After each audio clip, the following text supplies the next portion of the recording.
Welcome to footballgameplan.com, where football makes sense. I'm Emery Hunt, the czar of the playbook, and now that all of the film has been watched and the grades are finalized, it's time to break down the 2019 NFL Draft prospect rankings.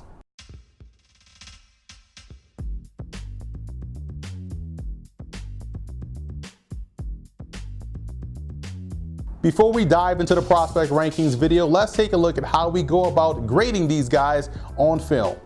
For the skill positions, we take a look at a prospect's best and worst games statistically and the best matchup before we finalize his film grade. And from there, the player is assigned a grade on a 100-point scale. We don't believe in the term backup per se. If you're in the NFL, you're one of the best players at your position, so we consider you a starter in waiting, or at least that's how I would look at it if I'm a GM or a head coach. So without further ado, let's dive into the video with our number one graded prospect at the position.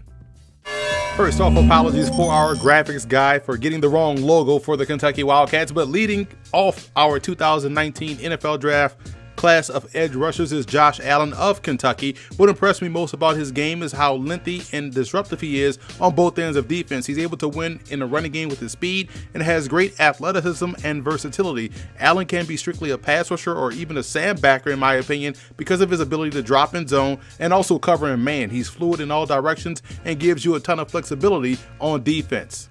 Looking at the rest of the top 10, again, sorry about the wrong graphic for Ja'Kai Polite out of Florida, but aside from that, Polite is a prospect with tremendous upside. You love his hustle and relentless pursuit in getting to the ball or to the quarterback. He's still learning nuance, but has the want to that you can't coach. Both O'Shane Dominguez out of Old Dominion and Jalen Ferguson out of Louisiana Tech are a pair of Conference USA pass rushers coming off of really good careers and good weeks of work down at the Reese's Senior Bowl. Marcus Jones of Angelo State, Darrell Johnson of North Carolina A&T, and Derek Robeson of Sam Houston State are small college prospects who specialize in getting to the quarterback and setting up shop in the opposing backfield. Kevin Thompson of Bethune-Cookman is another small college prospect that you need to get familiar with really quick. He's 6'3", 250 pounds, that's very strong at the point of attack with heavy hands like George Foreman that stymie an offensive lineman each and every time. He was outstanding against Nebraska this year and did a bang-up job during the All-Star circuit as well as both the FCS Bowl and College Gridiron Showcase, garnering a lot of attention from NFL scouts. He's able to quickly diagnose and adjust to what he sees taking place in the backfield and get there, showing great hustle to redirect. I think Thompson still has a ton of upside left in this game, but what he has already put on tape, to me, is more than enough to spend a draft pick on his services.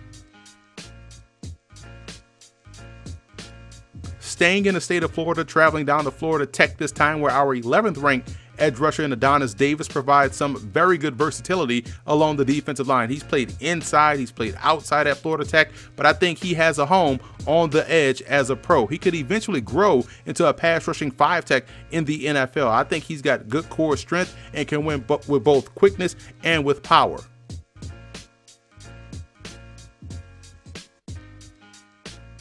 Looking at prospects 11 through 20, you can see it's a strong class for small college prospects. I was on the Georgetown broadcast this year and watched Holy Cross defensive lineman Teddy Capsis straight dominate that football game. He's a guy who's powerful at the point of attack that can virtually do whatever he wants to up front. Cousin Daniels of Charleston was the college teammate of John Kaminsky. Daniels was good in his own right as a pass rusher and was also able to have a solid showing in the NFLPA game. CFL draft prospect Matthew Betts out of Laval raised some NFL eyebrows at the East-West Shrine game this year. He was the talk of St. Petersburg throughout the entire week of practice. Stephen Banks of Savannah State is another edge rusher that has a variety of ways to get to the quarterback. I like how he's able to win with long arm, a bull rush, shoulder dip, etc. Doesn't matter. He's also one of the better run defenders, in my opinion, in this draft class. Banks has been on the radar for quite some time and should continue to get his just due moving forward.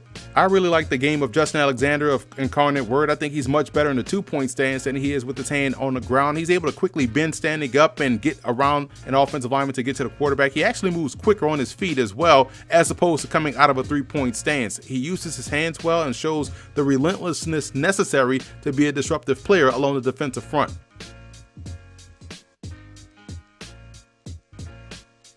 And as we round out our edge rusher rankings with the prospects 21 through 28, again, apologies for the person making the graphics, as number 27 should read Brandon Varner out of Grambling, who's a talented pass rusher coming from that Tigers program. But Max Crosby of Eastern Michigan and Jerry Green of Mississippi State have the athleticism, but need to smooth out things technically as they make the move to the pro game.